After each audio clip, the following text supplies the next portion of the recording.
So getting back on track, our next speaker is Professor Shaffinus Norden. Professor Norden is a consultant clinical microbiologist at UPM, and she's going to talk about lessons learned from COVID. So, sorry. Didn't see. Thank you.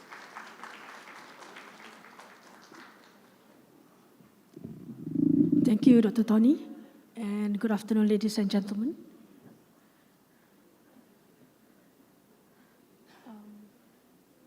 It's not displaying.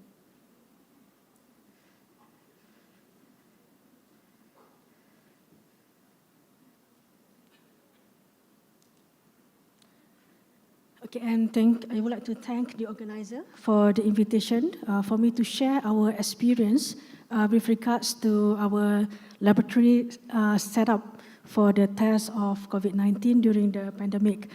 In a way, I think what I'm going to share, I believe that some of you could also relate to, based on your experience, especially if you are working in a medical microbiology lab.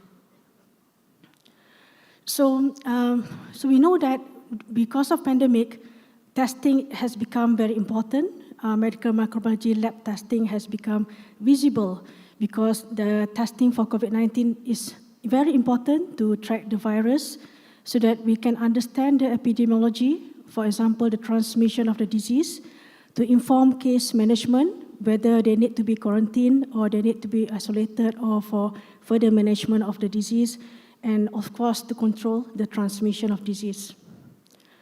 So in March 2020, there was a call by the Director General at that time, the World Health Organization, to ramp up testing for COVID-19.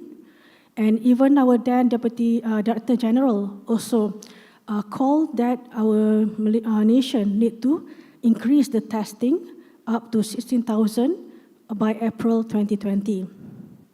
So to overcome this pandemic, which I believe is also a blessing, when we are in crisis, usually we will work together. We will disregard our differences and we will focus on a common goal. So because of that, the university hospitals are also called to join the call to ramp up the testing for COVID-19. But just imagine, from March till April 2020, we have about a few weeks for us to ramp up the testing. And at that time, I'm from one of the teaching hospitals, University Putra Malaysia. Our hospital just started operating just months before the pandemic. And the thing that we need to consider when we set up a lab is, of course, the facility and the lab design, which in a way we already have the space. And we need to consider the biorisk assessment because it's considered as a new virus. And of course, the equipment, we do have some, but not complete. Human resource and training, because our staff at that time were newly recruited. Of course, reagents and consumables, as we remember, at that time, there were short of supplies of reagents and consumables, as well as documentation, and of course, to ensure the quality of the test that we do. So this is our hospital. At that time, it is called Hospital Pengajar University Putra Malaysia. Now we are Hospital Sultan Abdul Aziz Shah. So this is the department of our medical microbiology in our hospital. So because we just started, our focus was to do some basic medical microbiology tests. For example, just culture and sensitivity.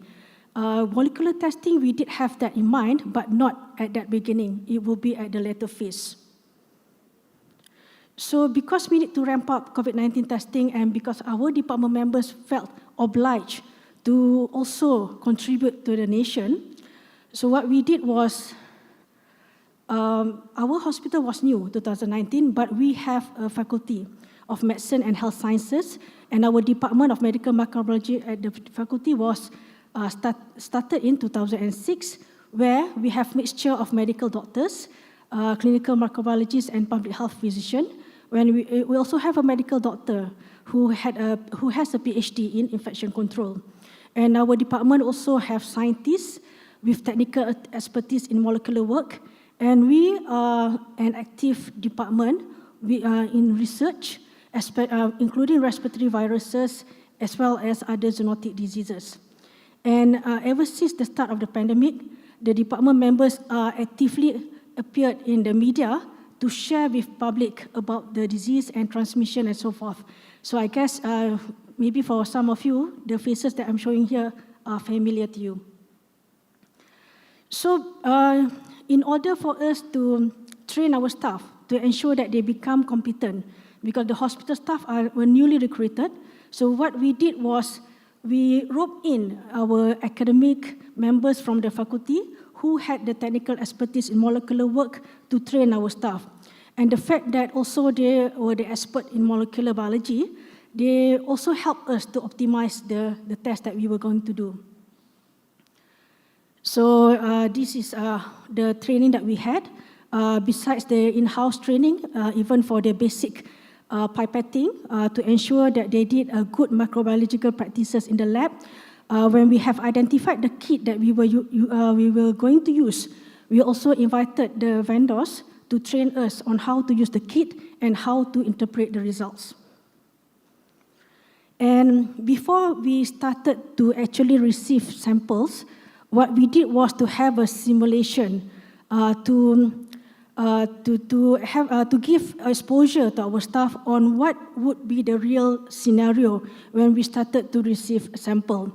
So with that, we worked closely with a lab from the Ministry of Health who gave us samples that they knew the results, what we didn't know. So our staff went through the process from receiving of sample, processing, and so forth, and also the reporting of the results. So this is the example of what we had for our training. We actually make it like a structure so that they understand what the virus is about, the way it is transmitted, and the role of molecular testing. So of course, in order for us to standardize the test that we do, it is important for us to have a collaboration with other established diagnostic laboratories. So we work closely with other centers. For example, Institute for Medical Research and University Malaya Medical Center, we actually went there to see how they processed the sample and did the test. And we also work closely with other centers, especially with regards to the, when we had some results, we also talked to the other centers that did the molecular diagnostic work. So besides that, we also collaborate with other NGOs who were generously enough to donate some consumables and small equipment so we could start performing the test promptly. Okay, one thing that we feel very important is to have continuous laboratory services.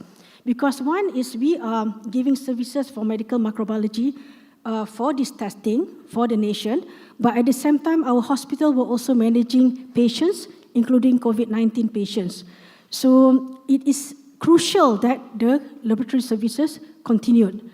So besides ensuring the staff were competent, especially with regards to biosafety and the use of PPE, so that transmission among the staff or lab-acquired transmission could be prevented, we also divided them into teams, so that if, let's say, one team is down because maybe they became contact or they became infected by COVID, we still have another team to as a backup. So these two teams don't meet and they work on alternate basis.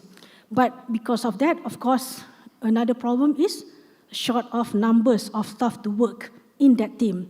So we were fortunate enough that we also had volunteers, not only the academic that I mentioned earlier, we also had volunteers of MLTs from the faculty who is from another department, and also other volunteers who were our postgraduate students.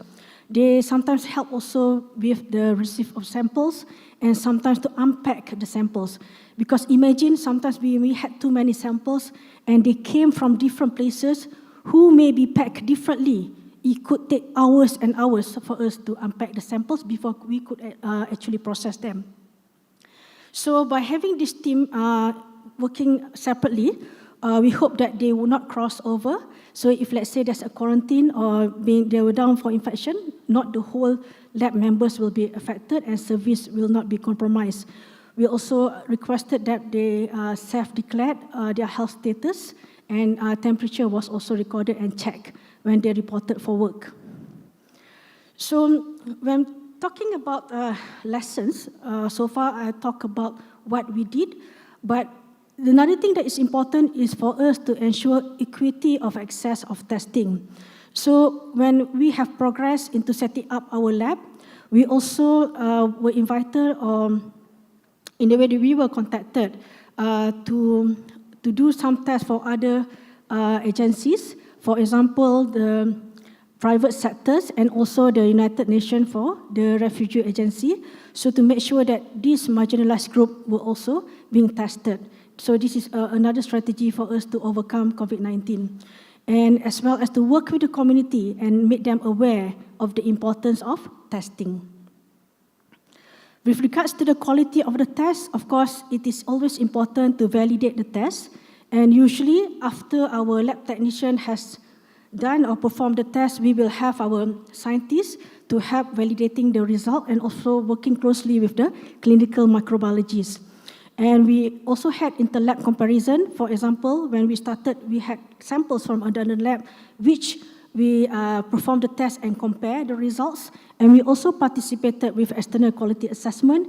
And at that time, RCPA was available for the EQA. So we participated in that. And I am happy to say that our performance was good for the assessment.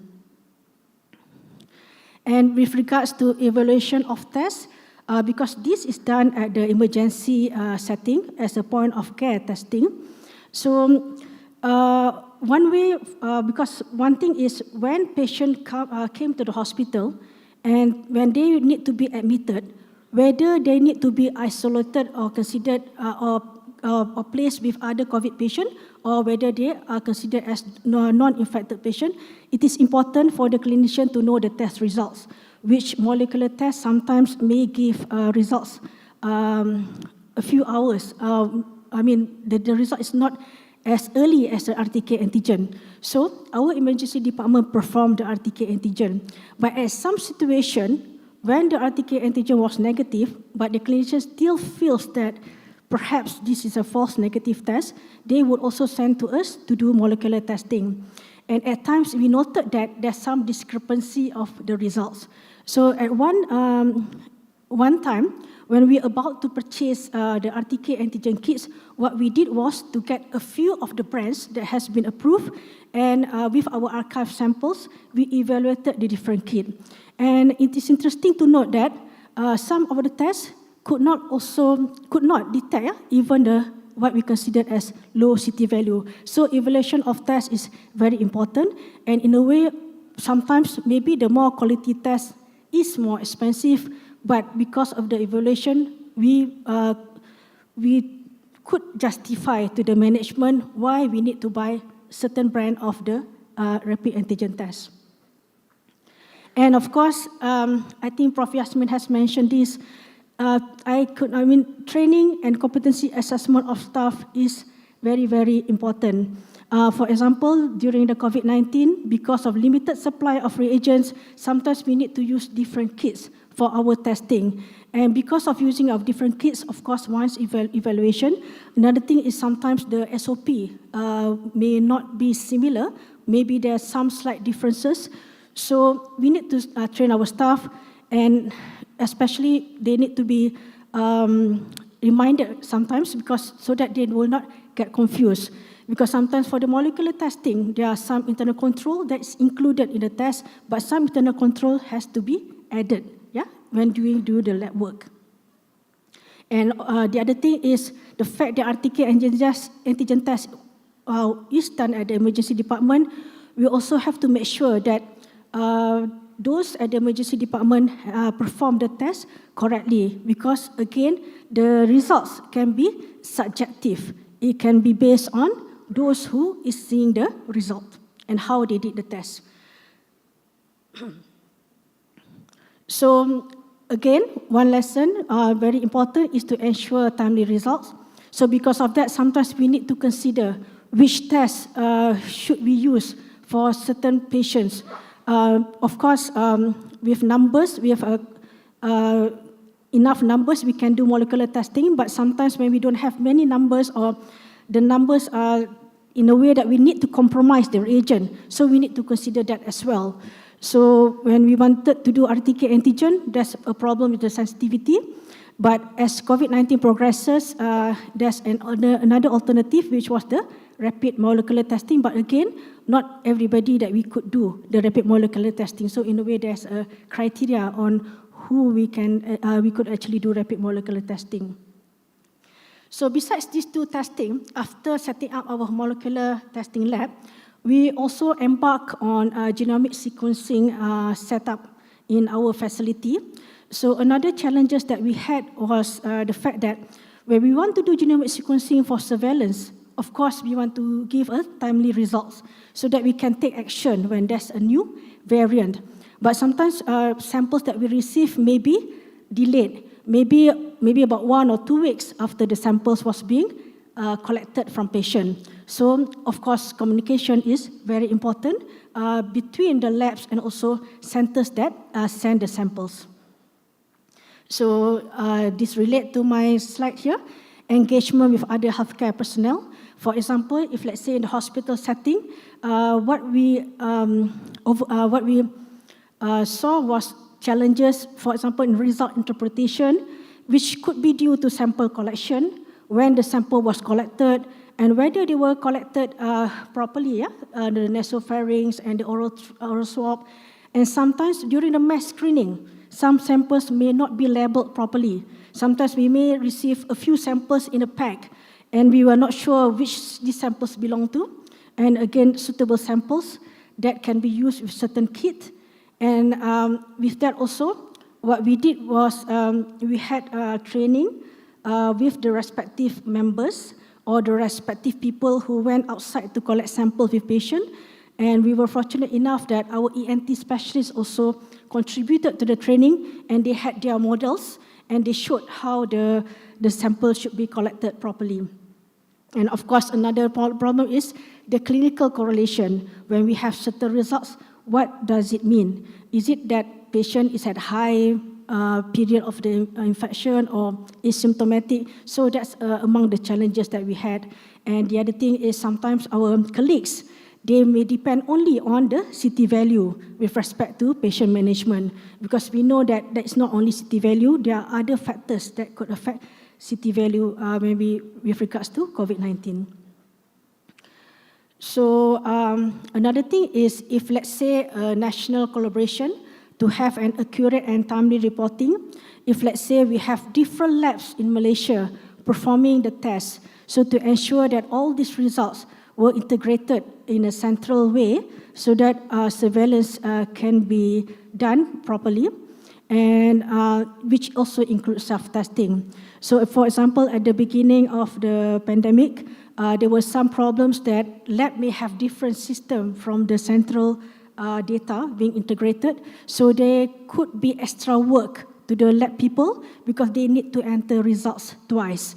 But after that, in a way, the system evolved that we can actually verify results in bulk. So it makes easier for the lab personnel. And of course, besides national collaboration, international and public-private collaboration is important, because one thing about COVID-19 or the virus, there's a lot that we didn't know initially. So research is very important, and development initiatives of diagnostic is also important, as well as for vaccine development. So among the fund that we were able to secure is to have a training for, this is actually Malaysia One Health University Network, where the funding came from USAID. But because we could not have hands-on training would be the ideal training, but because we could not have that, what we did was develop an online module, and we have a video demonstrating on the laboratory work. And we work with other universities in Malaysia to develop this module to ensure standardization. So other activities that we had is also to work with our veterinarian colleagues, because UPM has a veterinarian school. They also did study to look into the zoonotic transmission of the disease from human infected with COVID to their companion animals. So we work with them. They also work in our lab, and there were also discussion if, let's say, there are some possibility of samples from animals to be sent, we also discuss about that for collaboration. And of course, we work with the industry for evaluating the newly developed kits, for example, to detect variants. So, moving forward, the thing is, when the lab was designed, perhaps we did not think of the pandemic and the numbers of tests that we could face in the near future. So our lab is just, the size is just nice. So when we were to set up our next generation sequencing, we did not have space anymore. So but we were still fortunate that we could expand to another site of the hospital. So what I'm trying to say is, one thing that we need to consider is to upgrade the facility so that we have a higher biosecurity levels to handle infectious diseases, let's say to overcome future pandemic, and also to strengthen the lab infrastructure to handle increased testing when in demand. And perhaps this has not been mentioned much, but from our own experience, we noted that not only the technical aspect, not only the competency of the staff that we need to consider, but also their well-being. For example, their mental health well-being, because we noticed that even us ourselves could be strained during the pandemic. So what we did was, because we do not want to have transmission among the staff, we actually allocated different rooms or area for the staff to have to rest or to eat their meals, but the main thing is that they did not eat together. And then to ensure that their well-being, from time to time we do have like an online session, and we invited our clinical psychologists and our counselor to have session with them. They like have this mental health exercise or some activities, and they will also inform that if they need help, how can they go about that. So that's among the support that we tried to give them. Another thing is, of course, to acknowledge our staff contribution. For example, for our academic colleagues, they may not be performing well in terms of research or publication because of pandemic, but we discussed with the management if their contribution in doing the diagnostic work could somehow be considered or compensate the lack of that they have in other area of their annual assessment. So in conclusion, as a lesson during the pandemic from our own experience, it is important to have a preparedness plan to handle future pandemics. And of course, from our own experience, we had a very supportive management. That's why we could prepare ourselves to do all the lab work within a short period of time. So commitment from the management is very important. And to always involve our team members from various backgrounds to address an emergency situation like the pandemic, and important to have continuous training for our staff to ensure their competency, as well as to have flexibility and adaptability in our lab operations. And of course, because of research and funding and other capacity development, it is important to have international and national collaboration for best practices in lab services and research. So to end my talk, I would like to acknowledge my colleagues and members from the department in the hospital, and also from the department in the faculty, and other established diagnostic centers as listed here. With that, I thank you for your kind attention.